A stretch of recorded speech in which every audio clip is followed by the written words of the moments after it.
The old woman's hands moved through the tomato vines with the kind of precision that only comes from a lifetime of working the earth.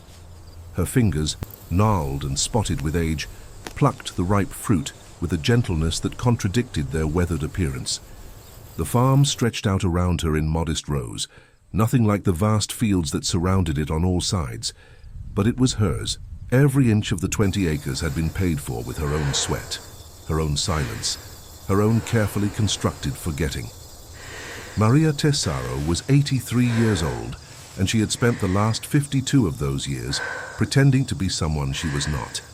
The name on her deed, on her bank account, on the faded driver's license she rarely used, was Mary Taylor. It was a name as American as apple pie, as unremarkable as the flat Kansas landscape that had become her prison and her sanctuary. But every morning when she woke, every night before she slept, she whispered her true name to herself like a prayer, like a penance. Maria Tesaro, from Villalba, from the dust and blood and ancient stones of Sicily. The phone rang as she was washing the tomatoes in the outdoor sink, the water running red over her hands. She almost didn't answer. The phone rarely rang anymore. Her neighbors, few and far between, had long ago stopped trying to draw her into their community. They thought her strange, this small Italian woman who spoke English with an accent that had never quite faded, who kept to herself, who sometimes sang songs in a language none of them recognized while she worked her garden. But something made her dry her hands on her apron and walk into the small farmhouse. Something in the insistence of the ringing, in the way it cut through the afternoon silence like a knife. She picked up the receiver with a sense of foreboding she couldn't quite name. The voice on the other end spoke Italian, not the smooth, educated Italian of Rome or Florence, but the rough, ancient dialect of the Sicilian interior, the dialect of the mountains, the dialect of Villalba. Maria's legs nearly gave out beneath her. She gripped the counter, her knuckles white, as the young man's voice continued.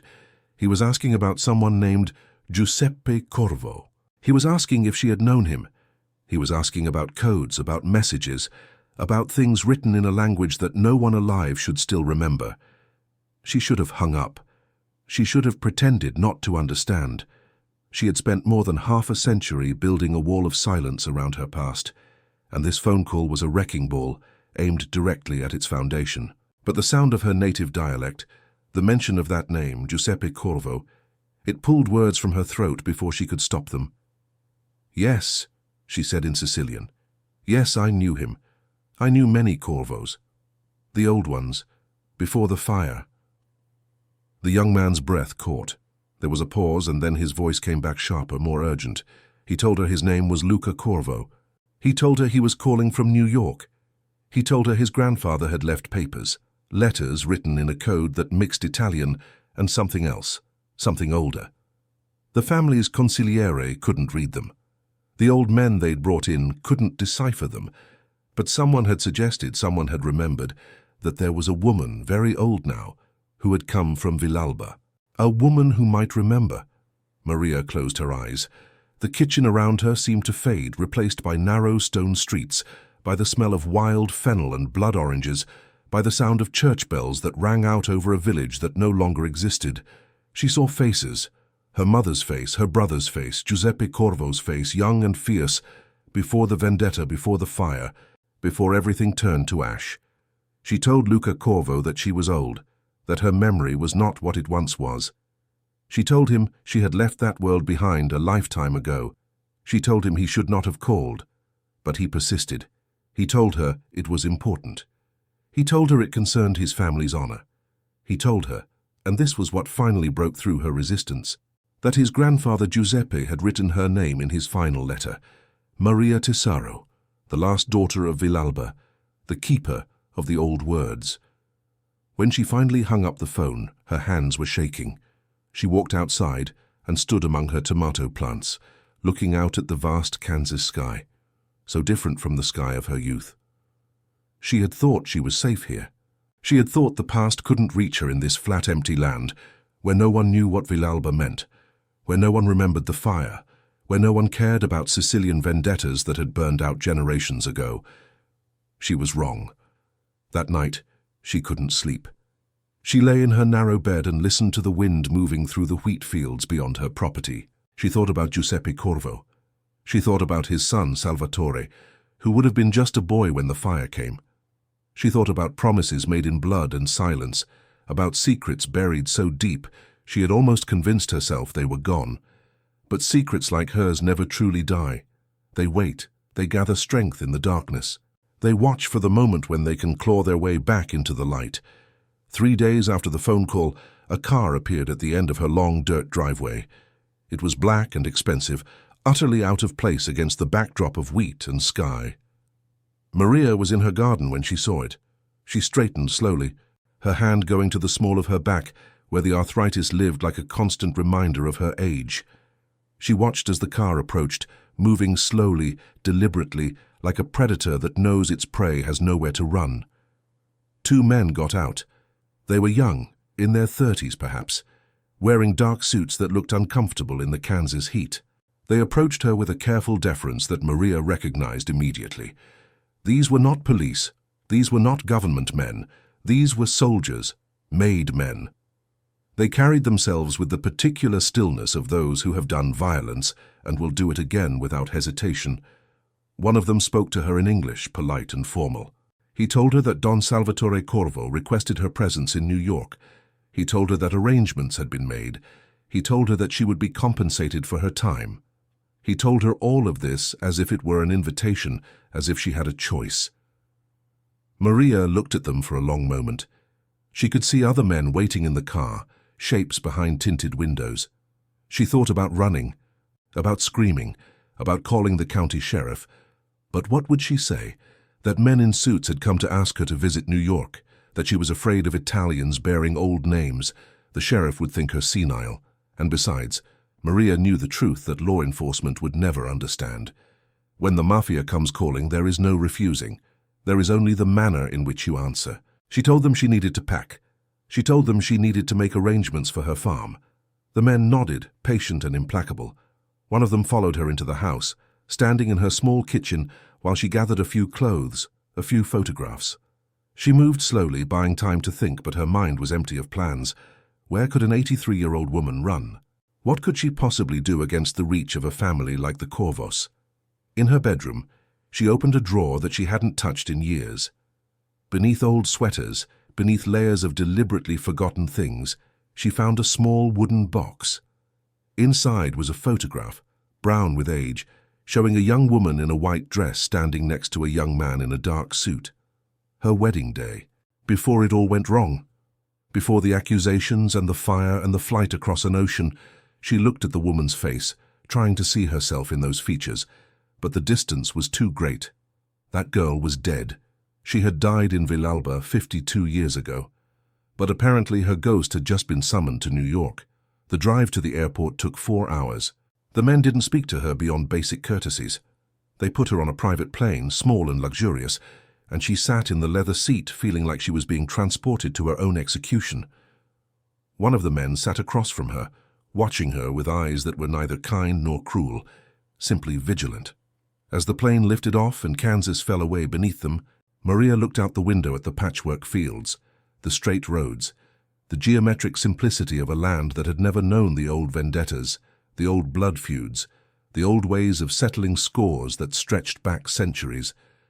She had tried to disappear into that simplicity. She had tried to become Mary Taylor, to let Maria Tesoro die in the ruins of Villalba. But the dead, she was learning, don't stay buried, not when their secrets are still valuable, not when their knowledge is still needed, not when a Don decides that the past must be excavated, no matter the cost. The flight attendant brought her water, juice, small sandwiches that she couldn't eat. Her stomach was a knot of fear and resignation. She knew where this was going. She knew what Don Salvatore Corvo wanted. He wanted the truth about Villalba. He wanted the truth about the fire. He wanted the truth about what had really happened to his father's family, to the old Corvo clan that had ruled those mountains with iron fists and ancient codes. And Maria was the only person left alive who knew that truth, the only witness who had survived, the only one who could speak the old dialect, read the old codes, decipher the messages that Giuseppe Corvo had left for his son. She was the keeper of a secret that could destroy what remained of the Corvo family. or save it. She wasn't sure which. She wasn't sure Giuseppe had known either when he wrote her name in his final letter. Perhaps he had simply wanted someone to remember. Perhaps he had wanted someone to tell the story. After all these years of silence, the plane began its descent into New York as evening was falling. Maria looked down at the sprawl of lights, the vast city that seemed to pulse with a life force completely foreign to her quiet farm. She thought about her tomatoes still on the vine. She thought about her small house left unlocked in her hurry. She thought about the life she had built. So carefully, so deliberately, out of nothing but will and silence. And she thought about Salvatore Corvo, who would have been just 7 years old when she last saw him. A beautiful child with his grandfather's eyes, playing in the courtyard of the Corvo compound, while the old men discussed business in low voices. She had held him once, she remembered. She had held him and thought about how the sins of the fathers echo down through generations, how the blood debts never stopped coming due. Now that child was a man. Now that child was a Don. Now that child had sent for her. And Maria Tesoro, who had been Mary Taylor for 52 years, who had thought she had escaped the reach of the old world, was being delivered into his hands like a sacrifice, like a payment on a debt she thought had been forgiven by time and distance. The wheels touched down on the tarmac with a jolt that seemed to seal her fate. There was no going back now. There was no more running. There was only the truth, waiting in the shadows of Don Salvatore Corvo's world, ready to consume them both. The car that picked Maria up from the airport was even more luxurious than the one that had come to her farm. It glided through the streets of New York like a shark through dark water, silent and purposeful. Maria sat in the back seat, flanked by 2 different men, these ones older and more watchful than the soldiers who had accompanied her on the plane. They were capos, she could tell, men who had earned their positions through loyalty and ruthlessness in equal measure. The city outside her window was overwhelming. Maria had not been in a city this size since she fled Sicily in 1973. The lights, the noise, the sheer density of humanity pressed against glass and concrete. It made her dizzy.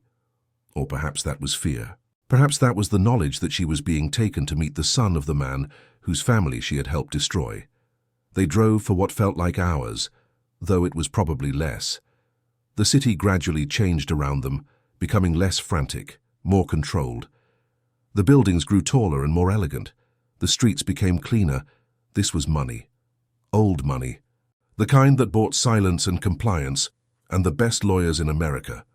The car finally turned into a gated driveway and passed through massive iron gates that closed behind them with a finality that made Maria's throat tighten.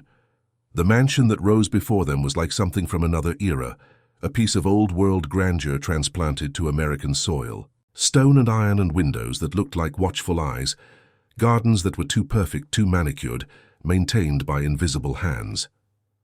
The car stopped at the front entrance. One of the men opened her door and offered his hand to help her out. Maria took it because her legs were unsteady, because she was 83 years old and had been traveling for hours, because there was no point in pretending she had any dignity left to protect. The front door opened before they reached it. A man stood there, younger than the ones who had brought her, dressed in an expensive suit that fit him like a second skin. His face was handsome in the way of men who have never known real hardship, but his eyes were old. His eyes had seen things. He introduced himself as Marco Delano, the consigliere to Don Salvatore Corvo. His voice was smooth, cultured, the Italian accent barely detectable beneath layers of American education. He welcomed her to the Corvo home. He told her the Don would see her shortly. He told her she must be tired from her journey. He told her all the polite lies that men like him told to make prisoners feel like guests. Maria said nothing. She simply followed him through the entrance hall, her eyes taking in the marble floors, the paintings on the walls, the subtle displays of wealth and power that screamed rather than whispered. This was a place built to intimidate, to remind anyone who entered that they were in the presence of something larger than themselves. They led her to a sitting room that looked like it had been designed for a European palace. Heavy curtains, dark wood furniture, a fireplace that could have roasted an entire pig. Marco gestured for her to sit on a velvet sofa that was worth more than her entire farm. He asked if she wanted water, coffee, Something to eat. Maria shook her head. Her throat was too tight to swallow anything. He left her there alone, with only the ticking of an ornate clock on the mantel to mark the passage of time. Maria sat very still, her hands folded in her lap, and waited. She had learned long ago how to wait, how to be patient, how to let time pass without fighting it. It was one of the few skills that had served her well in her long exile. The door opened after 15 minutes. Maria looked up and saw him. Don Salvatore Corvo was not what she expected. She had pictured the boy she remembered, grown large and brutal, a mountain of a man like his grandfather Giuseppe had been. But Salvatore was lean, almost elegant, with silver threading through his dark hair and a face that was more scholar than thug. He moved with a measured grace, each step deliberate, economical. He wore a dark suit with no tie, the collar of his white shirt open at the throat. His hands were empty, relaxed at his sides, but Maria could see the power coiled in his frame like a spring waiting to release. His eyes found hers immediately, and Maria saw recognition there, not of her face, which had aged beyond anything he could remember, but of something deeper, a recognition of blood, of shared history, of connections that went beyond the merely personal into the realm of vendetta and honor and ancient debts. He spoke to her in Sicilian, in the dialect of Villalba, and his voice was quiet but absolute. "Welcome to my home. Maria Tesoro, I have waited a long time to meet you." Maria inclined her head slightly but said nothing. There was nothing to say. They both knew why she was here. They both knew this was not a social call. Salvatore moved to a chair across from her and sat down. He did not offer his hand, he did not smile. He simply looked at her with those ancient eyes in that still young face and said, "My grandfather wrote your name in blood before he died. Did you know that? Not ink, blood." He cut his thumb and wrote Maria Tesoro, Villalba, on the last page of his journal. And beneath your name, he wrote 2 words, "She knows." Maria felt something cold settle in her chest. She had not known about the blood. She had not known Giuseppe had marked her that way. It changed things. Blood writing was a sacred thing in the old world. It was a testimony, a binding, a curse or a blessing depending on what followed. What did she know? Salvatore continued, his voice never rising above that quiet, controlled tone. What secret did my grandfather think you carried that was important enough to write in his own blood? What truth did he trust you with that he could not trust his own son, my father, with? Maria looked at the Don for a long moment. She saw his grandfather in the planes of his face, in the set of his jaw. Giuseppe Corvo had been a hard man, a violent man, but a man of honor in his own way. He had loved his family. He had loved Villalba. And he had died knowing that both had been destroyed by betrayal from within. She spoke finally, her voice rough from disuse, from fear, from the weight of 52 years of silence. Your grandfather knew that I was there. The night of the fire. I saw what happened. I saw who started it. I saw who betrayed the Corvos to the Battaglia family. The room went very still. Even the clock seemed to stop ticking. Salvatore's face did not change, but something shifted behind his eyes. Something dangerous. My father always said it was the Battaglias who burned Villalba, he said softly. He said they attacked without warning, without honor.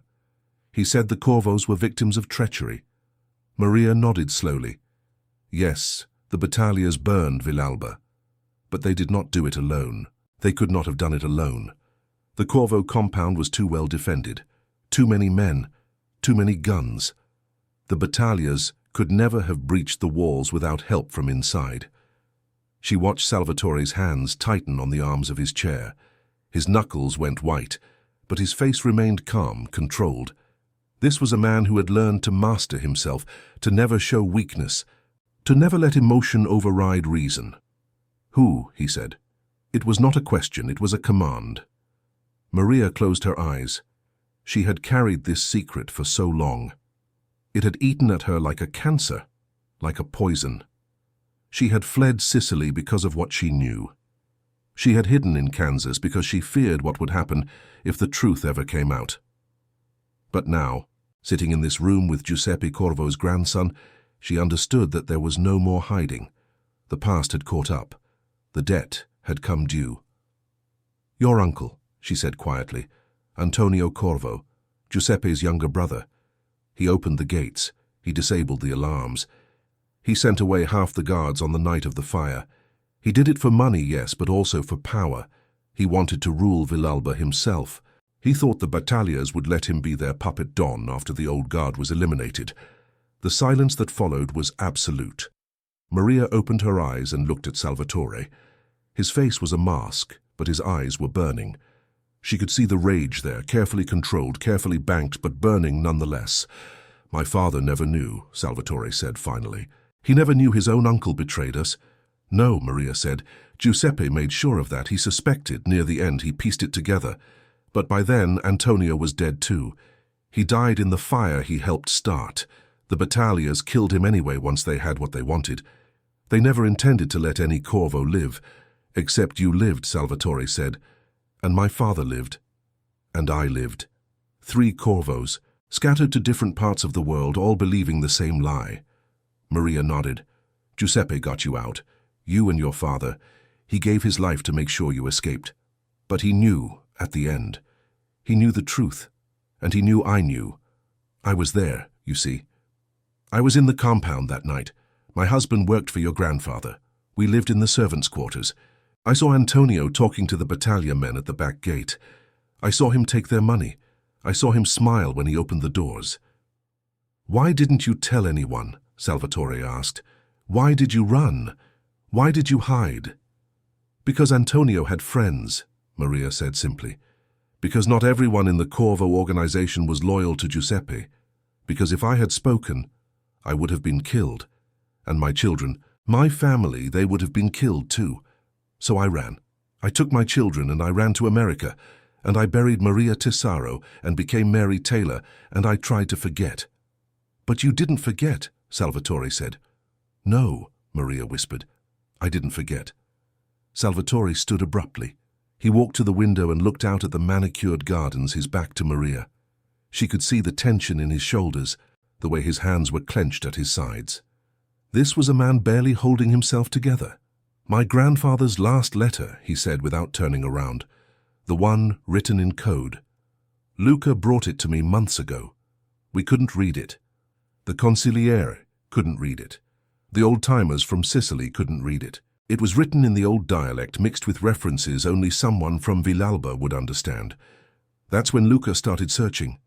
That's when he found references to you in my grandfather's papers. Maria Tesaro, the last daughter of Villalba, the keeper of the old words." He turned back to face her. "What does the letter say?" Maria felt her heart sink. "I haven't seen it. I don't know." Salvatore nodded.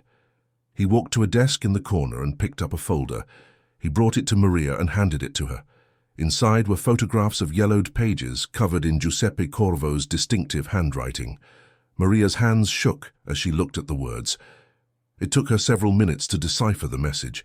Giuseppe had been careful, deliberate, mixing dialect with old proverbs, with references to places and events that only someone who had lived in Villalba would understand. But gradually, the meaning became clear. Maria looked up at Salvatore, her eyes wet. He knew he was dying.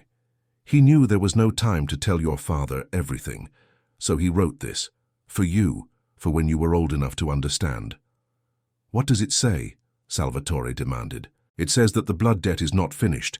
It says that Antonio had a son who survived the fire. A son who was hidden away, raised under a different name. It says that this son is still alive, still in Sicily, still carrying the taint of his father's betrayal."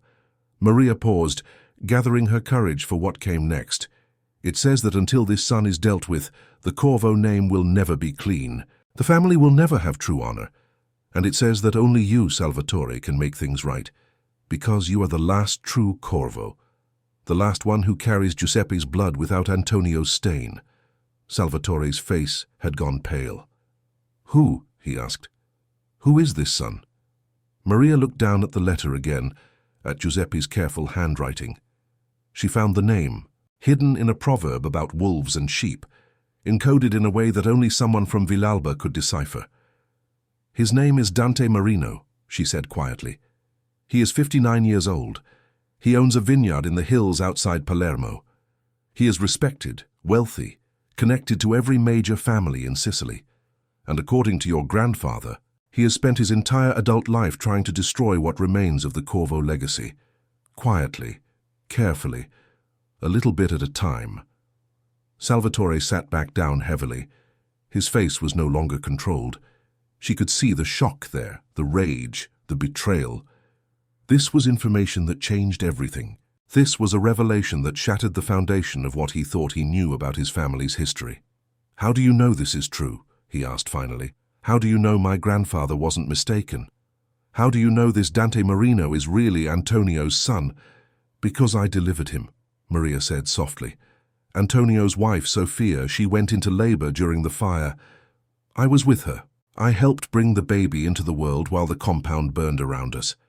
And when Antonio died, when Sofia realized what her husband had done, she begged me to help her escape. She begged me to keep her secret. So I did. I got her and the baby out. I sent them to her family in Palermo, and I never spoke of it. Not to anyone, not until now."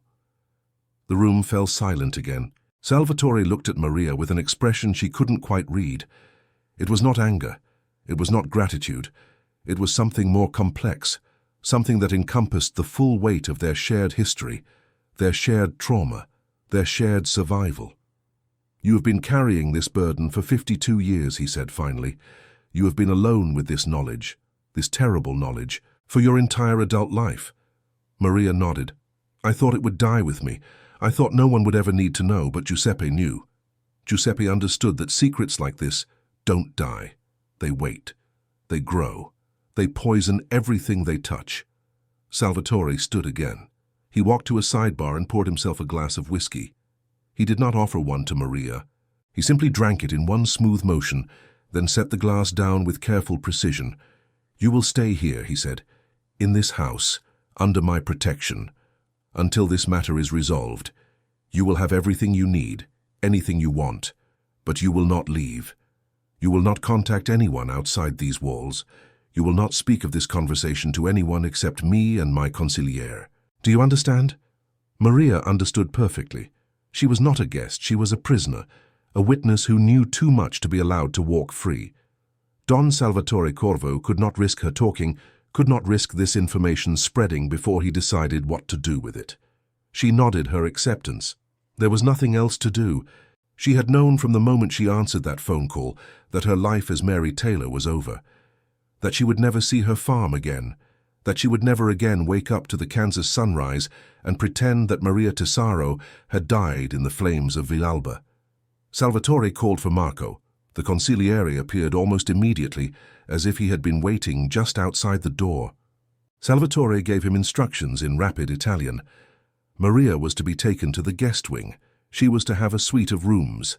She was to be given anything she needed, but she was not to leave the property. Guards would be posted. Her movements would be monitored. It was all very polite, very courteous, but the message was clear. Maria was led from the sitting room by Marco and another man. As they walked through the corridors of the mansion, she caught glimpses of other people. Servants, soldiers, family members perhaps. They all averted their eyes as she passed. They all knew somehow that she was someone important, someone dangerous, someone the Don had decided to keep close. The suite they brought her to was larger than her entire farmhouse. It had a bedroom, a sitting room, a private bathroom with marble fixtures and towels so soft they felt like clouds. There were fresh flowers on the table. There was fruit in a bowl. There were books on the shelves, though Maria doubted she would have the concentration to read them. Marco told her that dinner would be brought to her room. He told her if she needed anything, she should pick up the phone and someone would come. He told her all of this with the same professional courtesy, never once acknowledging that she was a prisoner, that she was trapped, that she had just signed her own death warrant by revealing what she knew. When he left, Maria sat on the edge of the bed and looked around the beautiful room. She thought about her farm, her tomatoes, her quiet life. She thought about the choices she had made, the secrets she had kept, the lies she had told herself about being safe. And she thought about Dante Marino, Antonio Corvo's son, living his life in Sicily, never knowing that his father's sins had finally caught up to him, never knowing that Don Salvatore Corvo now knew his true identity, never knowing that the blood debt was about to be collected. Maria closed her eyes and prayed. Not to God, who had abandoned her long ago in the fires of Villalba, but to the spirits of the dead, to Giuseppe Corvo and all the others who had died that terrible night. She prayed that they would forgive her for finally speaking. She prayed that they would understand why she had waited so long. She prayed that they would grant her peace in whatever time she had left, because Maria Tesaro knew, with the certainty that comes from a lifetime of living in the shadow of the Mafia, that peace was a luxury she would never truly know again. Maria did not sleep that first night in the Corvo mansion. She lay in the enormous bed, staring at the ceiling, listening to the sounds of the house settling around her. It was too quiet, this place, too controlled. In Kansas, there had been the wind, the coyotes, the creaking of old wood. Here there was only silence, broken occasionally by footsteps in distant corridors, by doors opening and closing, by the whisper of expensive air conditioning keeping everything at the perfect temperature. She rose before dawn, as was her habit, and sat by the window looking out at the gardens. They were beautiful in the early light, still and perfect like a painting. But there was something dead about their perfection. No weeds, no wildness, no life beyond what was carefully permitted and controlled. A knock came at her door just after 7. A young woman entered carrying a tray with breakfast. She was Italian, Maria could tell from her features, but she spoke in careful English. "Good morning, Signora Taylor. Don Corvo requests your presence in his study at 9 o'clock. Please let me know if you need anything before then." Maria thanked her and waited until she left before touching the food. Eggs, fruit, bread that was still warm from the oven, coffee that smelled rich and dark. She ate mechanically, tasting nothing, her mind already preparing for what was to come. At precisely 9 o'clock, there was another knock. Marco Delano stood in the doorway, impeccably dressed as before, his expression neutral and professional. "The Don is ready for you, Signora." She followed him through the mansion, down different corridors than the night before, past rooms whose purposes she could only guess. They descended a staircase to what appeared to be a lower level, and Maria felt a chill run through her. In the old world, the lower levels were where business was conducted, the kind of business that needed to be hidden from casual eyes. But Marco led her to a door that opened into a beautiful study, not a dungeon. The room was lined with books, filled with morning light from high windows. A massive desk dominated one end, and sitting behind it was Don Salvatore Corvo, looking like he had not slept either. His eyes were shadowed, his face drawn, but his focus was absolute. 2 other men were in the room. One was Luca, the young capo, who had made the original phone call to her farm. He stood near the window, his body tense, his hands clasped behind his back. The other man was older, perhaps 60, with grey hair and the scarred knuckles of someone who had done years of hard, violent work. He leaned against the bookshelf, watching Maria with the dead eyes of a professional killer. Salvatore gestured for Maria to sit in a chair that had been placed in front of his desk. Marco took a position by the door. The arrangement was deliberate. Maria was surrounded, outnumbered, trapped. This was an interrogation, not a conversation. "Tell me about Antonio Corvo," Salvatore said without preamble. "Tell me everything you remember about him, what kind of man he was, what his relationships were like, how he moved in the family." Maria gathered her thoughts. She had not spoken Antonio's name aloud in 52 years, had tried to erase him from her memory like a stain. But the memories came back easily, too easily, as if they had been waiting just beneath the surface all along. "Antonio was different from your grandfather, Giuseppe," she began. "Giuseppe was a bull, all force and will, but Antonio was clever, subtle. He smiled when others frowned. He made jokes when others were serious. People liked him, even people who should have known better." She paused, seeing Antonio's face in her mind. Handsome, charming, always with a kind word for the servants, always ready with a compliment for the women. But there had been something behind his eyes, something cold and calculating that few people ever saw. "He was jealous," Maria continued, "of Giuseppe, of the respect your grandfather commanded. Antonio was younger by 10 years. He was never going to be Don. That position belonged to Giuseppe, and after him to your father Matteo. Antonio would always be second, always lesser, and he hated it. How do you know he hated it? The older man by the bookshelf asked suddenly. His voice was rough, Brooklyn accent thick and unmistakable. Because I heard him talking to his wife Sophia when he thought no one was listening, Maria said. I was hanging laundry in the courtyard one afternoon, and they were arguing in their room. The window was open. Sophia was telling him to be patient, that his time would come, and Antonio said there was no time coming for him. Not unless he made it himself. Not unless he took what should have been his by right. What else did you hear? Salvatore asked, leaning forward slightly. He said that Giuseppe was old-fashioned, that he clung to traditions that were dying, that the world was changing and the Corvos needed to change with it or be destroyed. He said, Maria closed her eyes, remembering. He said that sometimes the only way to save a family was to cut out the rot, even if the rot was at the top. The room went very still.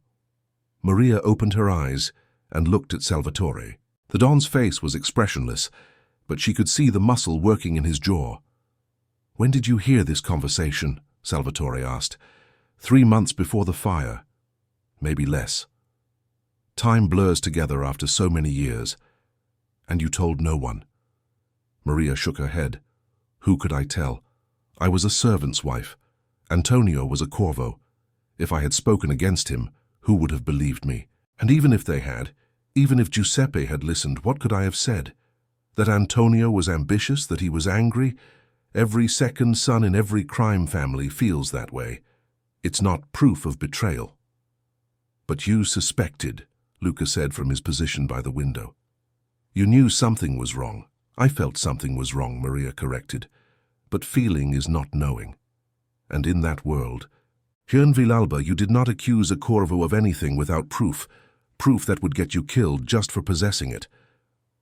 Salvatore stood and walked to a cabinet against the wall. He opened it and pulled out a bottle of wine and several glasses. He poured without asking if anyone wanted any, then handed a glass to Maria. She took it, surprised by the gesture. This is from Dante Marino's vineyard. Salvatore said quietly, I have had it in my collection for 5 years. It is excellent wine, award-winning. Marino has built himself quite a reputation in Sicily. He is respected. He sits on the board of several legitimate businesses. He donates to the church, to charities. On paper, he is a model citizen. He paused, swirling the wine in his glass. But I made some calls last night. I spoke to people I trust in Palermo, in Rome. I asked careful questions, and what I learned is very interesting. Maria waited, her wine untouched. Dante Marino has his fingers in many pies, Salvatore continued. He has partnerships with the battaglias, old partnerships that go back decades. He has helped broker deals between families that should be at each other's throats. He has money in businesses that compete directly with Corvo interests. And wherever my family has tried to expand in Sicily, wherever we have tried to reclaim even a small piece of what was taken from us, Dante Marino has been there, blocking us, undercutting us, always with a smile, always with regret, always with some reasonable explanation for why it cannot be done. So he is continuing his father's work, Marco said from his position by the door. Destroying the Corvos, just more slowly, more carefully. It would seem so, Salvatore agreed. But I need to be sure. I need absolute certainty before I act. Because if I move against Dante Marino without cause, without proof, I will start a war with every family in Sicily. Marino is too connected, too respected. I cannot simply kill him on the word of an old woman who claims to remember things from half a century ago. Maria felt the insult, but did not react to it. She understood what Salvatore was doing. He was testing her, seeing if she would break, if she would get angry and defensive. But Maria had survived too much to be provoked by words. You want proof, she said calmly. You want something more than my testimony. Something that connects Dante Marino to Antonio Corvo beyond my word. Yes, Salvatore said, that is exactly what I want. Then you need to find Sophia, Maria said, Antonio's wife. If she is still alive, she will know everything. She helped him plan it. She knew about the betrayal. She may have even helped him make contact with the battaglias.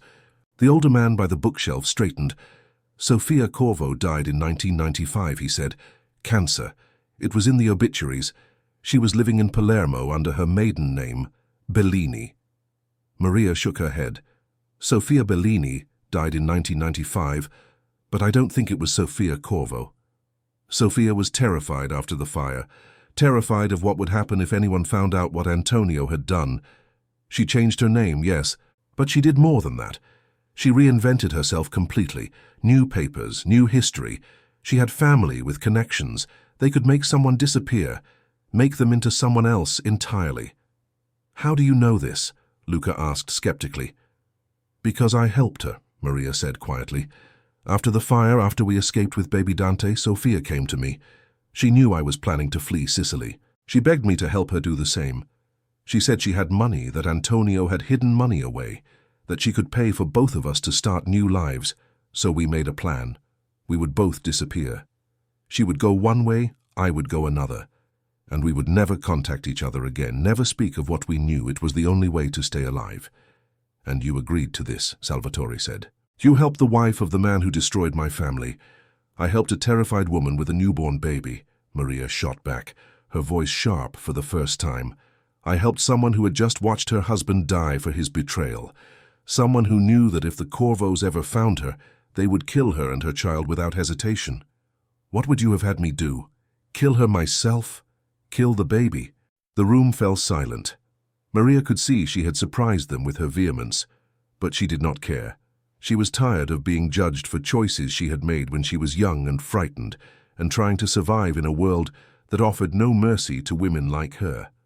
If Sofia is still alive, Salvatore said finally, where would she be? I don't know, Maria admitted. We agreed never to contact each other, never to know where the other had gone. It was safer that way, but she paused, thinking. Sofia had a sister, younger sister named Carmela. They were close. If Sofia trusted anyone after the fire, it would have been Carmela. The older man by the bookshelf pulled out a phone and began typing rapidly. After a moment, he looked up. Carmela Bellini, married name Russo, lives in Naples, age 76, widowed, 3 children, 7 grandchildren, clean record, no obvious connections to organized crime. Salvatore looked at the man. Tony, you and Luca will go to Naples. You will find Carmela Russo. You will speak with her, carefully. I do not want her frightened, I do not want attention drawn, but I want to know everything she knows about her sister Sofia, where she might be, if she is even alive. Everything. Tony nodded. Luca looked less certain, but did not argue. When the Don gave an order, you followed it. Salvatore turned back to Maria. You will write down everything you remember about Sofia, her habits, her friends, her favorite places, anything that might help us find her. Can you do that? Maria nodded. Yes, I can do that. Good, Salvatore said. He drained his wineglass and set it down on the desk with a soft click. Because if we can find Sofia, if we can get her to confirm what you have told me, then we will have our proof. And then, he paused, his eyes going cold and hard, then Dante Marino will answer for his father's sins, and the debt that has been owed for 52 years will finally be paid. Maria looked at the Don and saw in his face the same implacable will that had defined Giuseppe Corvo. This was a man who would not stop, who would not rest, until justice, as he defined it, had been done. And Maria had just set that process in motion. She had just unleashed something that could not be called back. She thought about Dante Marino, who had lived his whole life not knowing the full truth of his father's betrayal, who had built a successful life, a respectable life, on the foundation of Antonio's blood money, who was about to have everything destroyed because his father had been too ambitious, too greedy, too willing to betray his own blood for power. Maria felt a pang of something that might have been pity, but she pushed it down. Dante was Antonio's son. He carried that blood. He had spent decades working against the Corvos, whether he knew the full reason why or not. He had made his choices. Now he would face the consequences. The meeting broke up shortly after. Tony and Luca left to make arrangements for their trip to Naples. Marco escorted Maria back to her suite. As they walked, she could feel his eyes on her, assessing, calculating. "You have been very helpful, Signora," he said as they reached her door. "The Don appreciates your cooperation." "I had no choice," Maria said bluntly. "We both know that." Marco smiled slightly. "Perhaps. But you could have lied. You could have claimed not to remember. You could have made this more difficult. Instead, you have been forthcoming. That will be remembered." "Will it?" Maria asked. "Will it be remembered when this is all over? Will I be allowed to go home? Or am I here until I die?" Marco's smile faded. "That is not my decision to make, Signora. But I will tell you this. The Don is a fair man. He does not punish those who serve him honestly. Whatever happens, you will be treated with respect." "Respect," Maria repeated bitterly. "The respect of a comfortable prison is still a prison, consigliere." Marco did not reply. He simply nodded and walked away, leaving Maria standing in her doorway, looking into her gilded cage.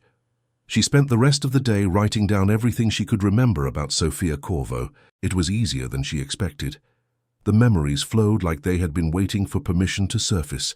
Sofia's laugh, Sofia's fear, the way she had held baby Dante and wept, knowing that her son would grow up never knowing his real father, never understanding the weight of the name he should have carried. By evening, Maria had filled 10 pages with cramped handwriting. She set the pages aside and sat by the window, watching as the sun set over the Corvo estate. The gardens were lit by soft lights that made everything look magical, unreal. She thought about Giuseppe Corvo, writing her name in blood. She thought about the chain of events she had set in motion by answering a simple phone call.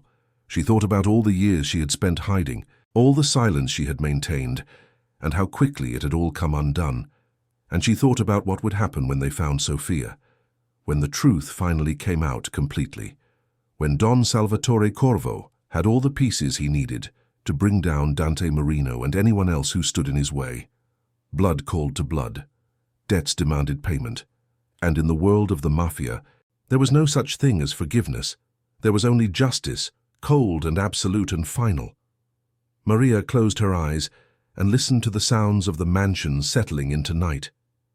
Somewhere in the building, Don Salvatore Corvo was planning his next move. Somewhere in Naples, Carmela Russo was living her life, unaware that questions were coming. Somewhere in Sicily, Dante Marino was tending his vines, not knowing that the sins of his father had finally caught up to him. And here, in this beautiful prison, Maria Tesaro waited, the last witness, the keeper of secrets, the woman who had tried to outrun the past and failed. She had always known this day would come. She had just hoped she would be dead before it did. 3 days passed before Tony and Luca returned from Naples. Maria spent those days in her suite, venturing out only for brief walks in the garden under the watchful eyes of guards who pretended not to be guards. They dressed in casual clothes. They smiled politely, but they were always there, always present, a constant reminder that she was not free. She tried to settle into a routine. She woke early, ate the meals that were brought to her, sat by the window and watched the world outside her cage. At night, she lay awake and thought about her farm, about whether anyone had noticed she was gone, about whether her tomatoes had rotted on the vine, or if someone had harvested them. Small concerns, trivial concerns, but they helped keep her sane. On the 4th morning, Marco came to her door just after breakfast. "The Don requests your presence," he said. "We have news." Maria's heart sank. News could be good or bad, but in this world, it was rarely good. She followed Marco through the now familiar corridors to Salvatore's study. The Don was standing by the window when she entered, his back to the room, his posture rigid with tension. Tony and Luca were there too, both looking exhausted. They had the grey, drawn faces of men who had not slept well, who had seen things that had disturbed them. Maria had seen that look before, on soldiers returning from particularly difficult jobs. "Sit," Salvatore said without turning around. Maria sat in the same chair as before, her hands folded in her lap, waiting. Salvatore finally turned to face her. His eyes were red-rimmed, his face haggard. Whatever Tony and Luca had found in Naples, it had shaken him badly. "Tell her," he said to Tony. The older man cleared his throat. He pulled out a small notebook and flipped through pages covered in cramped handwriting. "We found Carmela Russo in Naples. Nice old lady. Lives in a decent apartment near the waterfront. lots of family photos on the walls. Seemed surprised to see us, but not frightened. We told her we were looking into some old family records, that we were trying to verify some information about her sister Sofia. He paused, glancing at Salvatore. At first, she told us the same story everyone believes, that Sofia died in 1995. Cancer, sad story. She showed us photos from the funeral, burial records, everything looked legitimate.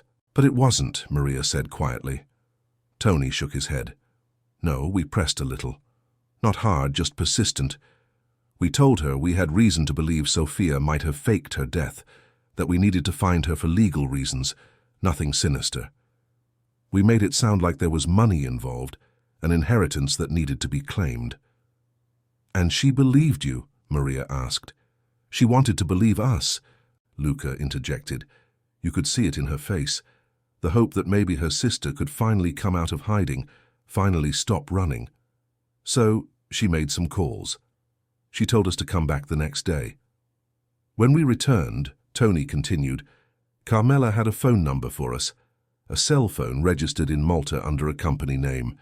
She said Sofia called her once a year, always from a different location, always brief. She said Sofia had made her swear never to give out the number, but she was old now, tired of secrets, tired of lies. She wanted her sister to be able to live openly again. Did you call the number? Salvatore asked, his voice tight. We did, Tony said. A woman answered. Older voice, careful, suspicious. We told her we were calling on behalf of the Corvo family. There was a long silence. Then she said 3 words. Maria Tesoro talked and she hung up. Maria felt ice run through her veins. Sofia knew. Somehow Sofia had heard that Maria had been taken to New York, that the Corvos had found her. The old network still functioned even after all these years. Information still flowed through channels that outsiders could never trace. We traced the call, Luca said. It came from a villa in Sardinia. Remote location, high security, registered to a shell company. We did some digging. The company is owned by another company which is owned by another. But at the end of the chain, we found a name. Isabella Romano. Age 76. No criminal record. No obvious connections to organized crime. But her husband, deceased 10 years ago, was Carlo Romano. He was a lawyer in Palermo. High-end clientele. Lots of connections to the families. Sofia's new identity, Maria said. Isabella Romano. Tony nodded. Has to be. The age matches. The timeline matches. And when we showed Carmela a photo of Isabella Romano that we pulled from a charity event in Cagliari 2 years ago, she started crying. She said that's her sister. Older, different hair, but definitely Sofia. Salvatore walked to his desk and sat down heavily. So we have her. We know where she is. We know who she is. The question now is what to do with that information. You bring her here, Maria said. You bring her here, and you make her tell the truth. You make her confirm everything I have told you. Salvatore looked at her for a long moment. And if she refuses, if she claims not to know what I'm talking about, if she denies everything, then you remind her that her son's life depends on her honesty, Maria said coldly. You remind her that Dante Marino's fate is in her hands. A mother will do anything to protect her child, even tell the truth. Salvatore smiled, but there was no warmth in it. You understand this world better than I thought, Signora Tesoro. Perhaps you did not spend all those years in Kansas forgetting after all. You never forget, Maria said. You just pretend.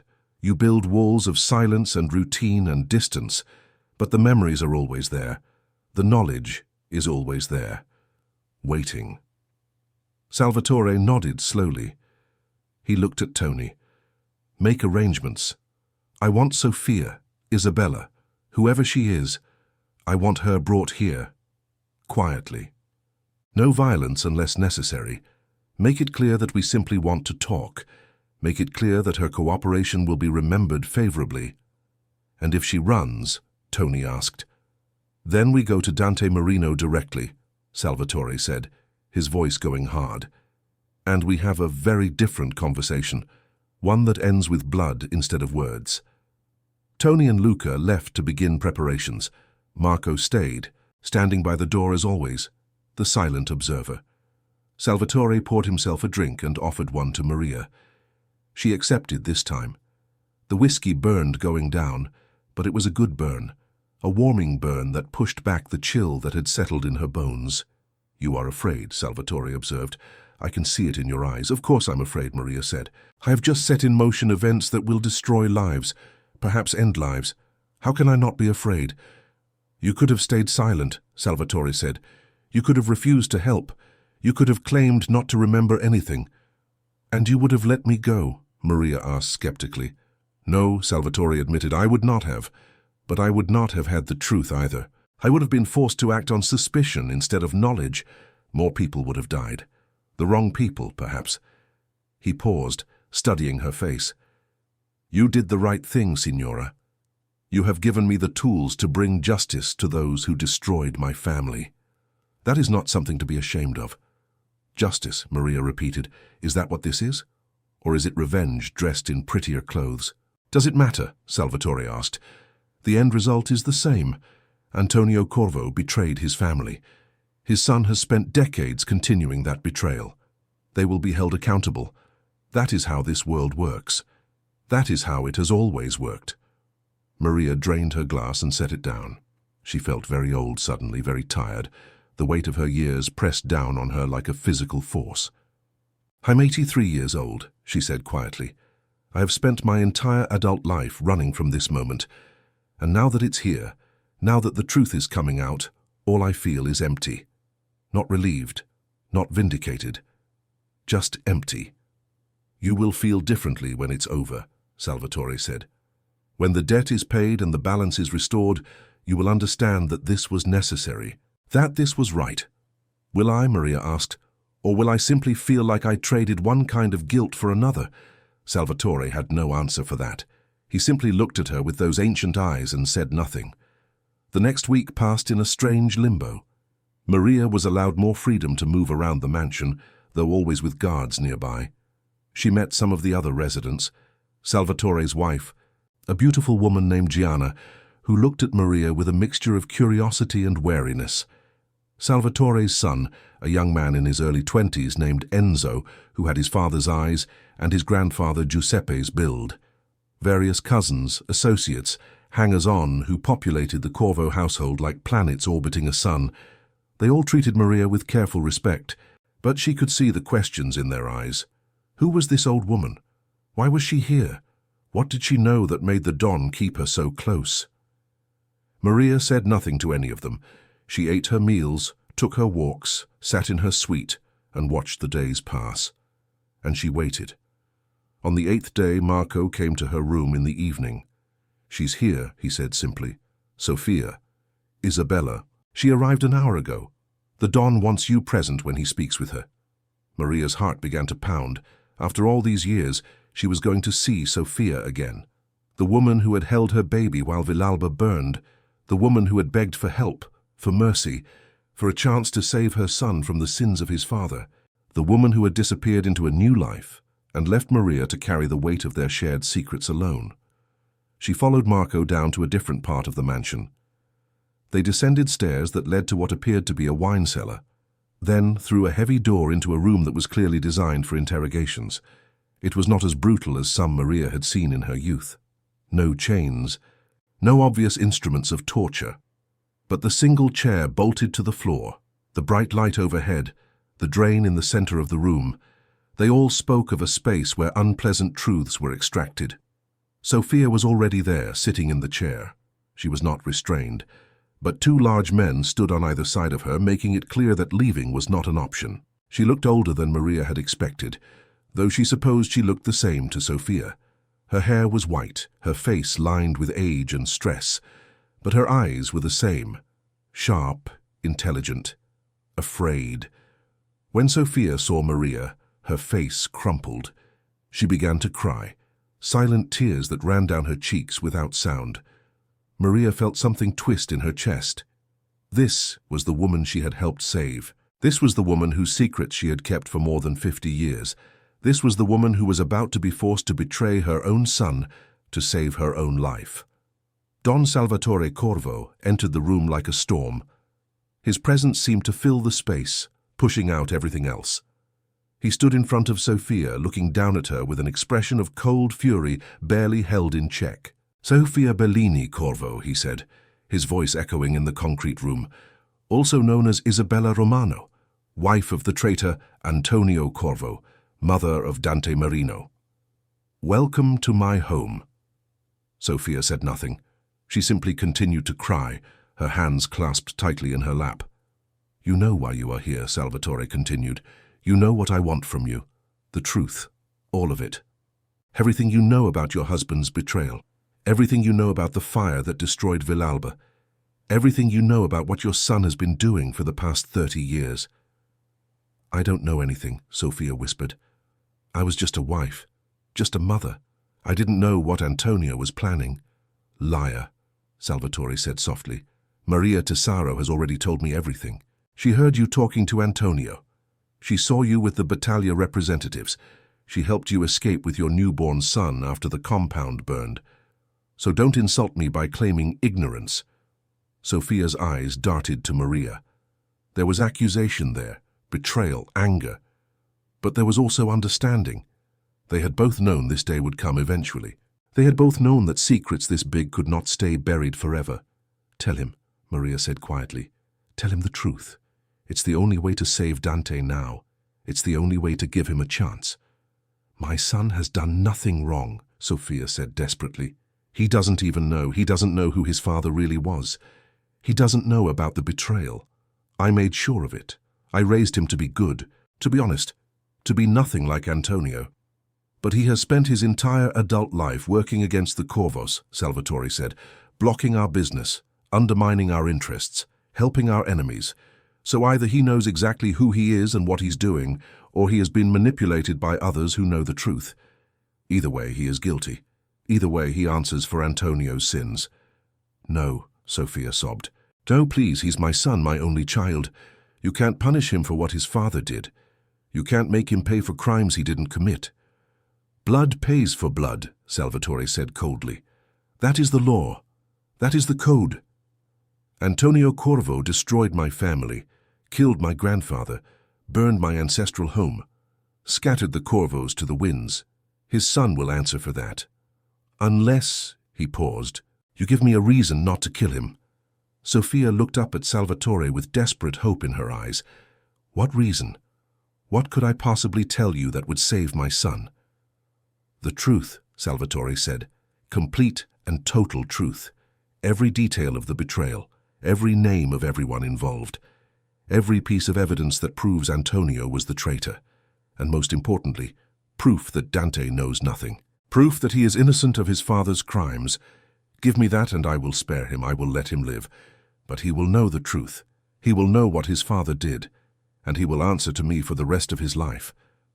Sofia closed her eyes. Maria could see the war raging inside her. The maternal instinct to protect warring with the knowledge that protection might no longer be possible. The desire to keep secrets warring with the realization that secrets had brought them to this moment. When Sofia opened her eyes again, something had changed. The fear was still there, but so was resignation. So was acceptance. She began to speak, her voice low and steady, and the words that came out were like poison finally being drained from a wound that had festered for 52 years. She told them everything. Sofia spoke for 3 hours. Her voice never rose above a conversational tone, but the words she spoke were like hammer blows, each one landing with devastating force. Maria listened, standing against the wall, bearing witness as she had always done, as she had been forced to do for her entire life. Antonio had begun planning the betrayal 2 years before the fire, Sofia said. He had made contact with the Battaglias through intermediaries, careful never to expose himself directly. He had promised them access to Corvo territory, to Corvo businesses, to the network of alliances that Giuseppe had spent decades building. In exchange, the Battaglias would eliminate Giuseppe and his loyal supporters and install Antonio as their puppet, Don, in Villalba. But Antonio had underestimated his brother. Giuseppe was old, yes, but he was not blind. He had begun to suspect that someone in the family was feeding information to his enemies. He had started watching everyone more carefully, asking questions, testing loyalties. Antonio knew it was only a matter of time before suspicion fell on him, so he accelerated the timeline. He told the battalions to move immediately, before Giuseppe could act. He promised them that he would have the compound defenseless, that he would make sure the guards were reduced, that the gates would be open. All they had to do was come in force and finish it quickly. Sophia's voice broke when she described the night of the fire. She had known it was coming.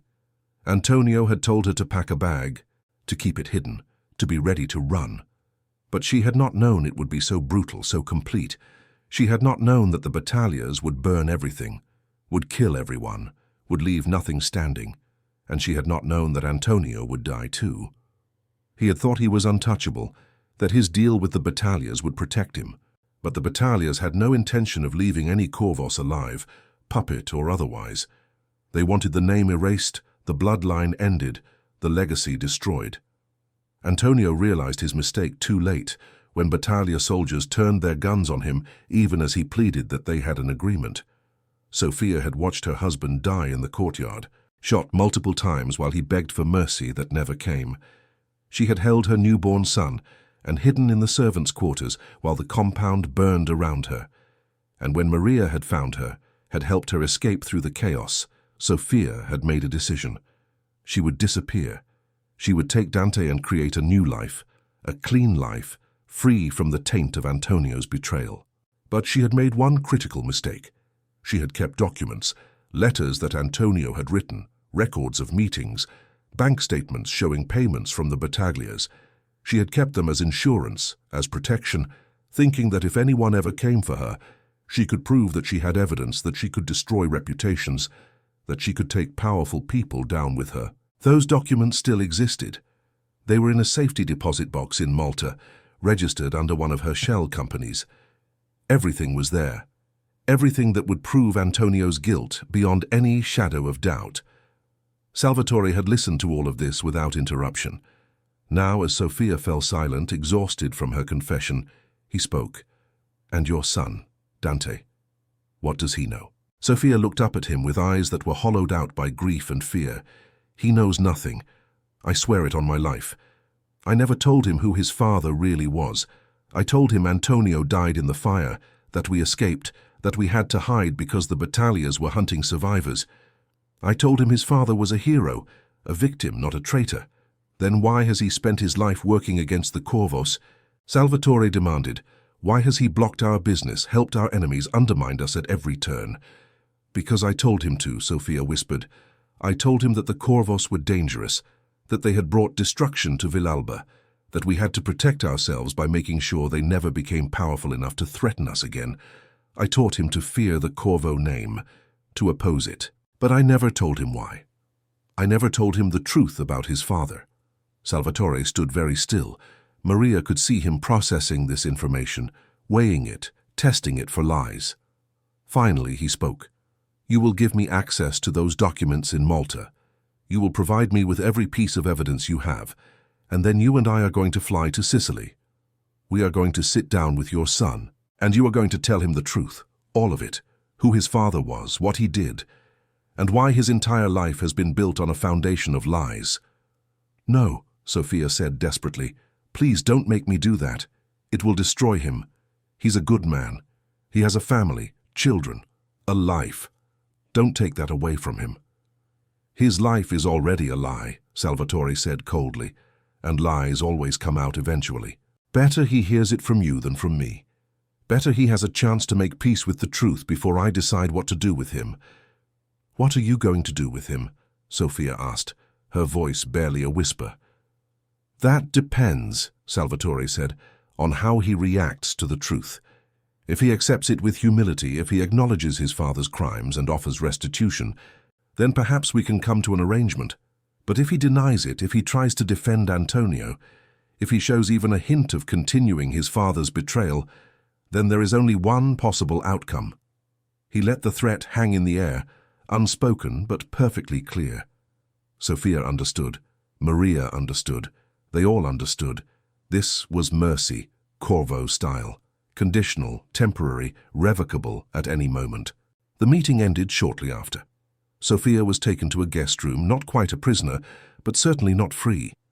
Maria returned to her own suite, exhausted in a way that had nothing to do with physical tiredness. She had just witnessed the unraveling of decades of carefully constructed lies. She had just seen a mother forced to choose between protecting her son and saving his life. There was no good choice in that equation. There was only survival. 2 days later, Maria stood in the foyer of the Corvo mansion and watched as Salvatore, Sofia, and a contingent of soldiers prepared to leave for Sicily. Marco would accompany them. So would Tony and Luca. It was a delegation designed to intimidate, to make clear that the Don was not making a request but delivering an ultimatum. Salvatore paused before leaving and turned to Maria. "You have served my family well, Signora Tesaro. When I return from Sicily, we will discuss your future. But know this, you are under my protection now. No harm will come to you. That is my word, and my word is absolute." Maria nodded but said nothing. She did not trust his promises. She did not trust anyone's promises. She had learned long ago that in this world, protection lasted only as long as you remained useful. She watched them leave, the convoy of black cars rolling down the long driveway and disappearing through the gates. Then she returned to her suite and waited. There was nothing else to do. 3 days passed. Maria spent them in a fog of anxiety and memory. She thought about Villalba constantly now, unable to push the memories away as she had done for so many years. She saw the narrow streets, the stone houses, the old men sitting in the piazza playing cards. She saw Giuseppe Corvo in his prime, a force of nature, commanding respect and fear in equal measure. She saw Antonio, always smiling, always charming, always hiding the snake beneath the smooth exterior. And she saw the fire. She saw it every time she closed her eyes, the flames reaching into the night sky, the screams, the smell of burning wood and burning flesh, the chaos as people ran in every direction, not knowing who was friend and who was enemy. The moment when she had found Sofia in the servants' quarters, holding her baby and crying, covered in her husband's blood. Maria had saved that woman. She had helped her escape. She had kept her secrets. And now those secrets were being used to destroy Sofia's son. Maria told herself it was justice. She told herself it was necessary. But late at night, when sleep would not come, she wondered if she had done the right thing. She wondered if breaking her silence after all these years had been an act of courage or an act of betrayal. On the 4th day, the convoy returned. Maria watched from her window as the cars pulled up to the mansion. Salvatore emerged first, his face unreadable. Then Sofia, looking 20 years older than when she had left. Then the others, all of them moving with the careful deliberation of people who had just witnessed something momentous. Marco came to Maria's room an hour later. "The Don requests your presence in his study," he said. "There has been a development." Maria's stomach clenched. A development could mean anything. She followed Marco through the familiar corridors, her mind racing through possibilities, each one worse than the last. Salvatore was standing by the window when she entered, as he so often did. Sofia was there too, sitting in a chair, her hands wrapped around a cup of tea that she was not drinking. Tony and Luca stood by the door. The room felt heavy with unspoken tension. "Sit," Salvatore said to Maria. She sat in her usual chair and waited. Salvatore turned to face her. "We went to see Dante Marino at his vineyard in Sicily. We brought Sofia with us. We sat him down and showed him the documents from Malta. Bank statements, letters in Antonio's handwriting, testimony from witnesses who are still alive, proof that could not be denied or dismissed." He paused, and Maria saw something in his face that she had not expected. Not triumph, not satisfaction, something closer to sadness. Dante did not take it well. He refused to believe it at first. He accused us of forging documents, of trying to destroy his family's name. He became angry, violent. My men had to restrain him. But then Sofia spoke. She told him everything. She told him about the night of the fire, about watching Antonio die, about fleeing with him as an infant, about building a new life on the foundation of lies. And slowly as she spoke, I watched him break. Maria glanced at Sofia. The older woman was staring at nothing, her eyes red and swollen from crying. When Sofia finished, Salvatore continued. Dante sat in silence for a long time. Then he asked to see the proof. We showed him everything. He read every document. He studied every piece of evidence. And when he was done, he looked at me and said 5 words. What do you want from me? Salvatore walked to his desk and sat down. I told him I wanted restitution. I told him I wanted him to publicly acknowledge his father's crimes. I told him I wanted him to use his influence in Sicily to undo the damage he had done to Corvo interests over the years. I told him I wanted him to work for me, to serve the family his father betrayed for the rest of his life. And he agreed, Maria asked. Salvatore shook his head. No. He refused.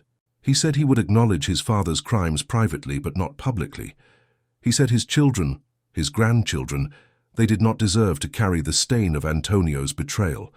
He said he had built a legitimate life, a clean life, and he would not destroy it to satisfy my need for vengeance.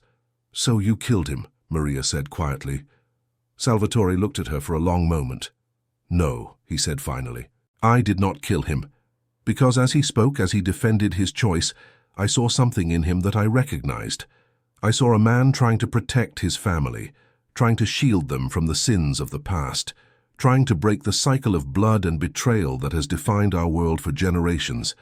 And I realized something. If I killed him, if I made his children orphans, if I destroyed his family the way mine was destroyed, then I would be no different than Antonio. I would be perpetuating the exact cycle of violence that destroyed Villalba in the first place. Maria stared at him in shock. She had not expected this. She had not expected mercy. She had not expected wisdom. So I made him a different offer, Salvatore continued. I told him he would live. His family would live. But he would owe me a debt, a life debt.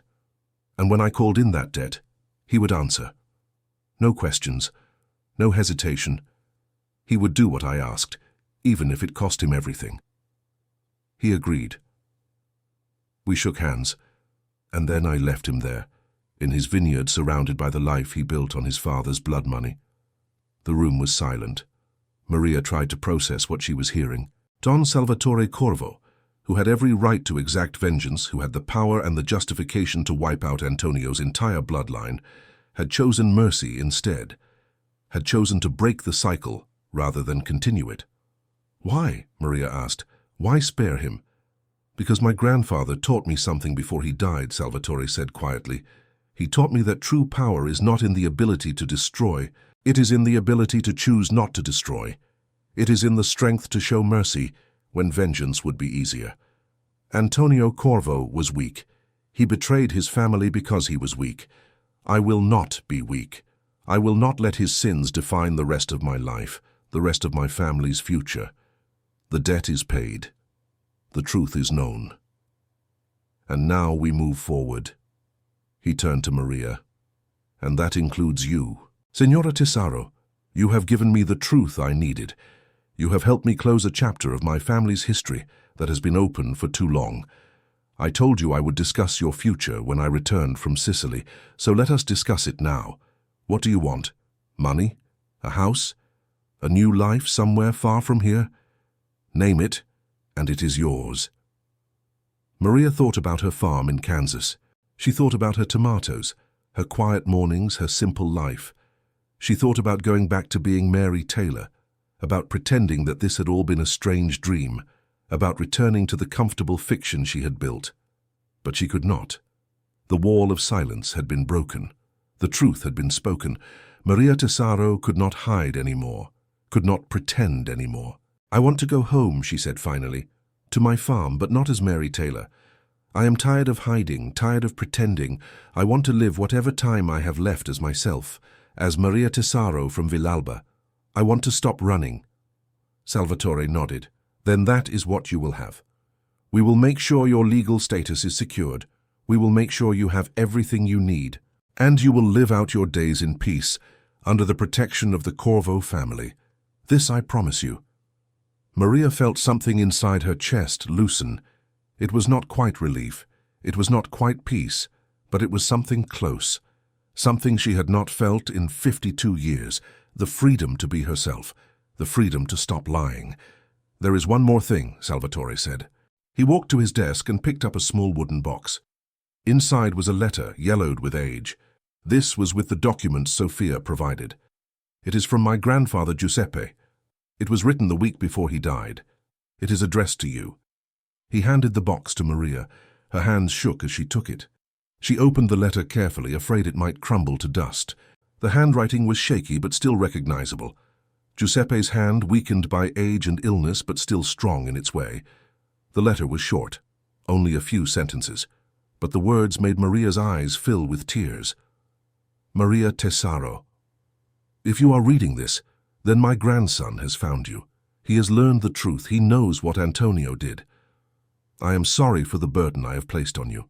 I am sorry you have had to carry this secret alone for so long, but I thank you. Thank you for surviving. Thank you for remembering. Thank you for being the keeper of the truth when no one else could be. You saved my grandson's life that night in Villalba. You got him and his father out when everyone else died. I have never forgotten that. I will never forget that. May you find peace. Maria Tesaro, may you finally rest. Giuseppe Corvo. Maria folded the letter carefully and placed it back in the box. She looked at Salvatore through her tears. He saved me too, she said softly. That night, when the fire was at its worst. Giuseppe found me and Sophia and the baby. He could have left us, he could have saved himself, but he got us out first. He made sure we escaped before he went back for his own family. I never understood why. I never understood why he would risk everything for servants. Because that is who my grandfather was, Salvatore said. He was hard, he was violent, he lived by a code that most people would call barbaric. But he protected his people, all of his people, even the ones who had no power, even the ones who could not repay him. That is the kind of Don he was, and that is the kind of Don I am trying to be. Maria stood slowly. Her legs were unsteady, but she managed. She looked at Salvatore, at this man who carried the weight of his family's legacy on his shoulders. This man who had chosen mercy over vengeance. This man who was trying to be better than the world that created him. Your grandfather would be proud of you, she said. Giuseppe would be proud of the man you have become. Salvatore's expression softened slightly. Thank you, Signora. That means more than you know. Maria left the study and returned to her suite. She sat by the window and looked out at the gardens one last time. Tomorrow she would leave this place. Tomorrow she would return to Kansas. Tomorrow she would begin the work of learning how to live as herself again, without the armor of lies and silence. But tonight she simply sat and remembered. She remembered Villalba, not as it had died, but as it had lived. She remembered the good times, the festivals, the weddings, the celebrations. She remembered the sound of church bells and children laughing and old women gossiping in the market. She remembered her husband dead these 40 years and how he had loved her with a fierce, protective love that had kept her safe for as long as he could. And she remembered Giuseppe Corvo, the Don who had saved her life, who had trusted her with the truth, who had written her name in blood so that his grandson would know who to find when the time came. The debt was paid. The circle was closed. The story that had begun in fire and blood and betrayal had ended in mercy and truth and the possibility of peace. Maria Tesaro closed her eyes and felt something she had not felt in 52 years. She felt free. 3 months later, Maria stood in her garden in Kansas and harvested tomatoes. Her hands moved through the vines with the same precision they always had. But now there was something different. There was no longer the weight of secrets pressing down on her. There was no longer the constant fear that the past would catch up.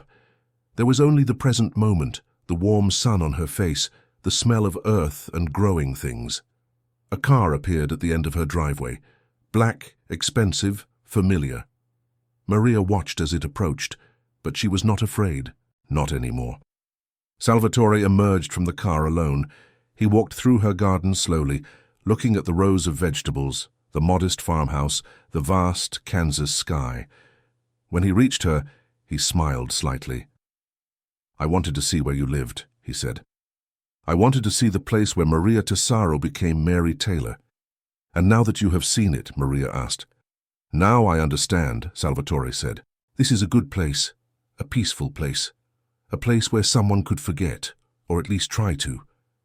He pulled an envelope from his jacket and handed it to her. "Dante Marino sends his regards. He wanted you to have this."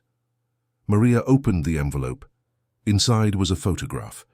It showed a family gathered around a table at a vineyard. Dante Marino sat at the head, surrounded by children and grandchildren, all of them smiling, all of them oblivious to the darkness that had nearly consumed them. On the back of the photo, someone had written a single sentence in Italian: "Thank you for my life." Maria felt her eyes sting. She tucked the photograph back into the envelope and looked at Salvatore. "You did a good thing, sparing him, giving him a chance. I did what my grandfather would have wanted me to do," Salvatore said. "I broke the cycle. I chose mercy, and in doing so, I made the Corvo name mean something again. Not fear, not vengeance, but justice tempered with wisdom. That is the legacy I want to leave." "That is a good legacy," Maria said softly. Salvatore nodded. He looked out at the fields surrounding her property, at the endless Kansas horizon. "You will be safe here, Signora. I give you my word. No one will trouble you, no one will threaten you. You have earned your peace." He turned to leave, then paused. "One more thing. There is a young woman in Villalba. She is writing a book about the fire, about the history of the families, about what was lost when the old world burned. She has asked for permission to interview survivors, to record their stories. I have given my approval. If you would like to speak with her, to tell your story in your own words, I can arrange it." Maria thought about this. For so long, her story had been a secret, a burden, a source of shame and fear. But perhaps it was time for it to become something else, something that could be remembered, learned from, used to understand how vengeance and betrayal could destroy everything they touched. "Yes," she said, "I would like that. I would like my story to be told, not for me, but for all the others who did not survive, so that they are remembered, so that Villalba is remembered." Salvatore smiled. "Then it will be done." He extended his hand. Maria took it, and they shook. Two survivors of a war that had ended decades ago, but whose echoes still resonated through their lives. When Salvatore's car disappeared down the long driveway, Maria returned to her tomatoes. She worked until the sun began to set, until the Kansas sky turned gold and orange and purple. And as she worked, she sang an old song from Villalba, a song about the mountains and the sea, about love and loss, about the endurance of the human spirit. She sang in Sicilian, in the old dialect, in the language of her youth. She sang because she could, because she was no longer hiding, because she was finally, after all these years, free to be who she really was. Maria Tesaro, from Villalba, keeper of secrets, witness to history, survivor. And in the fading light of a Kansas evening, in a land so far from where her story began, she was at peace.